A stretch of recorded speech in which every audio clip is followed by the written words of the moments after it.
कहते हैं हर गांव में एक ऐसा राज छुपा होता है जिसे कोई जुबान पर लाने की हिम्मत नहीं करता। इस गांव के किनारे पर एक पुराना कुआं था जिसे लोग अंधी खाई कहते थे। बुजुर्गों का कहना था कि उस कुएं में एक प्यासा जिन्न कैद है जो इंसानों का खून पीकर जवान रहता है। एक रात कुछ लड़के आपस में बात कर रहे थे।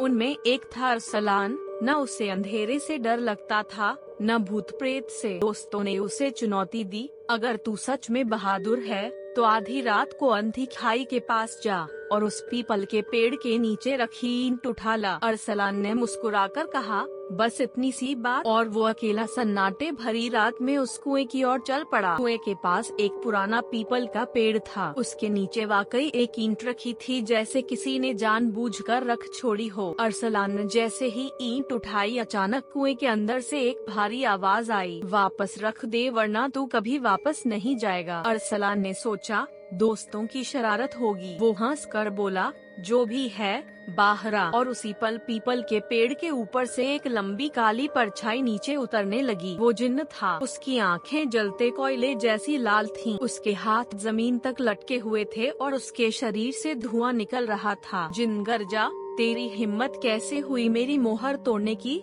अब तू हमेशा हमेशा के लिए मेरा गुलाम बनेगा। अरसलान डर के मारे पीछे हट गया, लेकिन तभी दूर से फजर की अजान की आवाज आई। अजान सुनते ही जिन्न तड़पने लगा। उसने कान बंद कर लिए और चिल्लाया, आज तू बच गया लड़के, लेकिन अगली बार कोई नहीं बचाएगा। अरसलान जान बचाकर भागा। घर पहुंचकर सबको बताया, लेकिन किसी ने विश्वास नहीं किया। मगर उस रात जब सब सो रहे थे, अरसलान ने खिड़की से बाहर देखा। वहां धुंध में छुपी दो लाल आंखें उसे घूर रही थीं। और तभी एक फुसफुसाहट सुनाई दी, मैं लौट आया हूँ।